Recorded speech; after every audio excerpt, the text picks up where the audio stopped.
यह एक उदाहरण है भारतीय समाज में हिंदुओं की मनस्थिति का।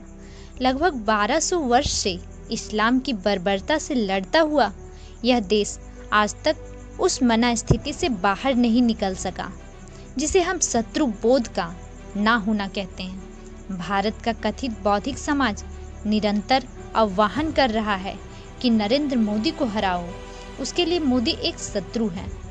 तो फिर यह समझना भी कठिन नहीं कि उसके मित्र कौन हैं। क्या आप जानते हैं, आज से 1200 वर्ष पूर्व जब अरबी लुटेरों की फौज भारत में आंधी की तरह घुसी थी, तब उन्हें किसने रोका था? कौन थे वे सुरमा, अप्रतिहत आस्था के नायक, जिन्होंने उन अरबी आक्रांताओं को उत्तर पश्चिम से खदेड़कर बाहर कर दिया था?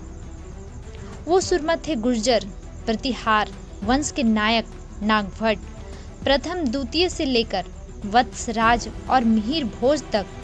मिहिर भोज ने उन आक्रांताओं को सबसे कठोर शिक्षा दी थी, लेकिन दुर्भाग्य देखिए, जब प्रतिहार वंश के राजा उन आतंकियों से लड़ रहे थे, तब दक्कन में राष्ट्रकूट के राजा उन्हें प्रवेश का मार्ग दे रहे थे। यही वो विकट आत्म संभारी भूल है जिसने बाद में दक्षिण में खिलजियों और तुगलकों को पांव पसारने के अवसर दिए। फिर दक्षिण में क्या हुआ सभी जानते हैं। उसकी सबसे भयावह परिणति महान विजयनगर का ध्वंस है। यह लड़ाई प्रतीकात्मक है। भारत हमेशा से दो मोर्चों पर लड़ता रहा है, एक बाहरी शत्रुओं से, दूसरा भीतरी घातियों से।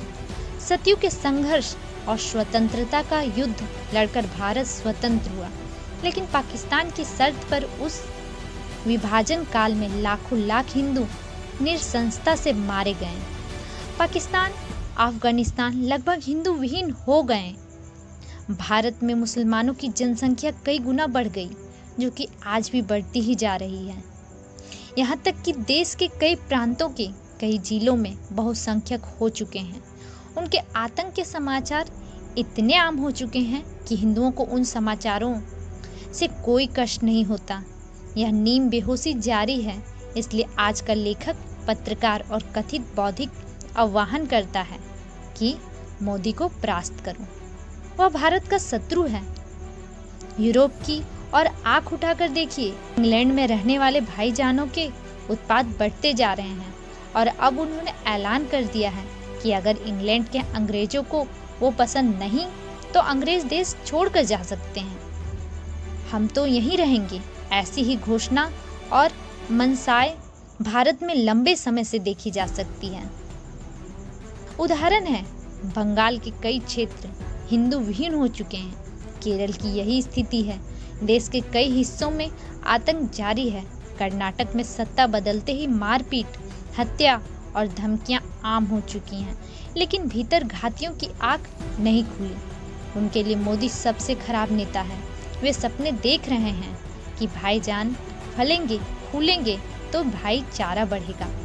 देश विभाजन के बाद पाकिस्तान में बसे 20% से अधिक हिंदू भी यही सोचा करते थे। अब वे चारा बन चुके हैं। हर दिन लड़कियों का अपहरण, धर्मांतरण और जबरिया निकाह हो रहा है। 70 से 75 वर्षों में भारतीय सभ्यता के चिन्ह तक ना रहे। हजारों मंदिर और हिंदू हवेलियां गुम हो गए। कश्मीर की भी यही कथा रही। बंगाल ने भी यही दीवा स्वप्न देखा। यह दुर्दशा आप देख रहे हैं। भारतीय जनमानस के लिए यह संघर्ष निर्णायक है। लोकतंत्र की लड़ाई में उनकी उदासीनता अथवा मेरे एक वोट से क्या अंतर पड़ता है कि मानसिकता की कितनी भयावह और यंत्रणा में हो सकती है, इसका आकलन उन्हें नहीं है। ऊपर से यह सेकुलर कवि लेखक जो समाज को निरंतर पथ भ्रष्ट कर अंतहीन दास्ता की ओर ले जाना चाहते हैं। हिंदुओं का इतिहास और वर्तमान दोनों सामने हैं। वह अपने भाग्य का विधाता है।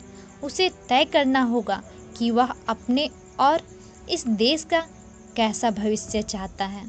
दोस्तों, इस वीडियो को ज़्यादा से ज़्यादा लाइक करें और शेयर करें। धन्यवाद।